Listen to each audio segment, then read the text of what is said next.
కేటాయించాలి బీసీలకు 42% రిజర్వేషన్ కేటాయించాలి. అమలు చేయాలి బీసీలకు 42% రిజర్వేషన్లను వెంటనే అమలు చేయాలి. అమలు చేయాలి. అమలు చేయాలి బీసీలకు 42% రిజర్వేషన్లను వెంటనే అమలు చేయాలి. అమలు చేయాలి. బీసీల పట్ల కేంద్ర ప్రభుత్వం వంటి వైఖరి నశించాలి. నశించాలి. బీసీల పట్ల నరేంద్ర మోడీ వైఖరి నశించాలి. నశించాలి. పోరాడదాం బీసీలకు 42% రిజర్వేషన్లు అమలు చేసేంత వరకు పోరాడదాం. పోరాడదాం. పోరాడదాం బీసీలకు 42% రిజర్వేషన్లు అమలు చేసేంత వరకు పోరాడదాం. పోరాడదాం. బీసీలతో చెలగాటమా ఖబర్దార్. ఖబర్దార్. వర్ధిల్లాలి బీసీల ఐక్యత వర్ధిల్లాలి. వర్ధిల్లాలి. జిందాబాద్ సిపిఎం జిందాబాద్. జిందాబాద్. జిందాబాద్ సిపిఎం జిందాబాద్. జిందాబాద్. అమలు చేయాలి బీసీలకు 42% రిజర్వేషన్లు జిందాబాద్. జిందాబాద్. జిందాబాద్. జిందాబాద్. అమలు చేయాలి. అమలు చేయాలి. అమలు చేయాలి.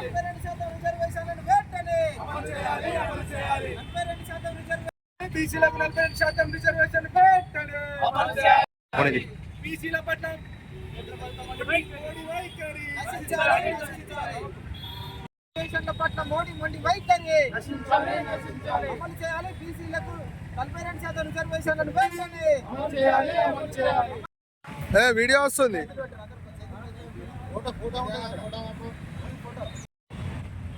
బీసీలకు 42% రిజర్వేషన్లు అమలు చేయాలని డిమాండ్ చేస్తూ ఈరోజు సిపిఎం పార్టీ కరీంనగర్ జిల్లా కమిటీ ఆధ్వర్యంలో ధర్నా నిర్వహించడం జరిగింది.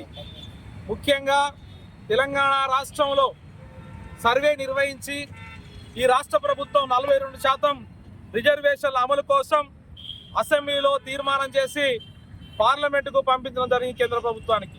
నాటి నుండి నేటి వరకు నాన్చుడు ధోరణి వ్యవహరిస్తూ దీనికి రిజర్వేషన్కు మతం రంగు పులిమి ద్వంద్వ విధానాలు అవలంబిస్తున్నటువంటి కేంద్ర ప్రభుత్వం ఇప్పటికైనా బుద్ధి రావాలని చెప్పేసి, అట్లాగే ఆయా రాష్ట్రాల్లో బీజేపీ పాలిత రాష్ట్రాల్లో ఇది అమలవుతున్న దాని గురించి మర్చిపోయి కేవలం తెలంగాణ రాష్ట్రంలో మతం రంగు పులిమి విభజన రాజకీయాలు చేస్తున్నటువంటి బీజేపీ పట్ల ప్రజలు కూడా బీసీలు అప్రమత్తంగా ఉండాలని చెప్పేసి ఈ సందర్భంగా పిలుపునిస్తున్నాం.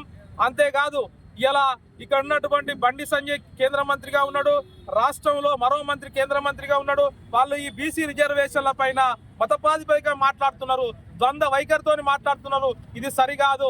భారత రాజ్యాంగంలో పార్లమెంట్లో చట్టం చేసి 9వ షెడ్యూల్గా చేర్చాల్సినటువంటి కేంద్ర ప్రభుత్వం అందుకు విరుద్ధంగా దొంగే దొంగ అన్నట్లుగా చేసే పాత్ర నుంచి చూసే పాత్రకు వచ్చి ఆ చూసే పాత్ర నుంచి కూడా విమర్శించే పాత్రలోకి వెళ్ళిపోవడం చాలా సిగ్గుచేటైన విషయం. ఇప్పటికైనా ఇక్కడ బండి సంజయ్ తొండి మాటలు మాట్లాడుతున్నాడు. ఈ తొండి మాటలు ఇప్పటికైనా విరమించుకోవాలి. ఇలా మత ప్రాతిపదికన రిజర్వేషన్లు ఉండవన్న విషయాన్ని తను గ్రహించాలి. కేవలం ఆర్థిక రాజకీయ సామాజిక అసమానతలు తొలగిపోయే విధంగానే రిజర్వేషన్లు ఉంటాయి తప్ప మత ప్రాతిపదికన ఎక్కడ కూడా రిజర్వేషన్లు ఉన్నామన్న విషయాన్ని తనకు గుర్తు చేస్తూ ఇప్పటికైనా ఈ రాష్ట్రంలో 8 మంది మంత్రులు ఉన్నారు, 8 మంది ఎంపీలు ఉన్నారు, రాష్ట్రంలో 8 మంది ఎమ్మెల్యేలు ఉన్నారు. ఇట్లా ఈ 8 మంది ఎమ్మెల్యేలు అసెంబ్లీలో మాత్రం బిల్లు పాస్ కావడానికి సహకరిస్తారు, మేము ఓకే అంటారు. కానీ కేంద్ర ప్రభుత్వం పోయేసరికి మళ్ళీ వాళ్ళకి ఏం వైఖరి మారిందో ఆ వైఖరిలో స్పష్టత లేకుండా ఒకసారి మతాన్ని అంటగడతారు, ముస్లింలు అంటారు. ముస్లింలలో అనేక రకాల వాళ్ళు ఉంటారు, దూదేకుల వాళ్ళు కూడా ఉంటారు. మరి అక్కడ గుజరాత్ రాష్ట్రంలో, మహారాష్ట్ర లాంటి రాష్ట్రాల్లో పాలిత రాష్ట్రాల్లో వాళ్ళు ఎందుకు అవలంబిస్తున్నారు ఈ రిజర్వేషన్లు? ఇక్కడ ఏమొచ్చింది?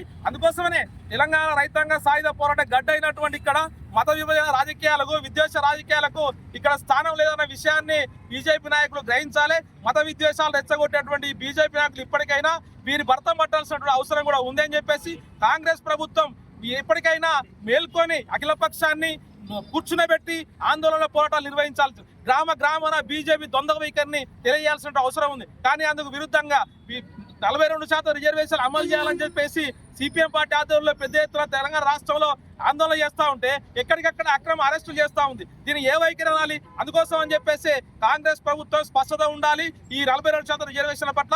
అందుకే బీజేపీ కార్నర్ చేసే విషయంలో అఖిల పక్షాన్ని తీసుకొని వెళ్లాల్సిన అవసరం ఉందని చెప్పేసి బీజేపీ ఈ రాష్ట్రంలో తెలంగాణ రాష్ట్రంలో 42% రిజర్వేషన్ అమలయ్యేంత వరకు కూడా సిపిఎం పార్టీ పెద్ద ఎత్తున ఆందోళన పోరాటాలు నిర్వహిస్తుంది. బీజేపీ కేంద్ర ప్రభుత్వానికి తగు రీతిలో బుద్ధి చెప్తామని చెప్పి ఈ సందర్భంగా తెలియజేస్తున్నాం. మిల్కూరు వాసుదేవ్ రెడ్డి, సిపిఎం పార్టీ జిల్లా కార్యదర్శి.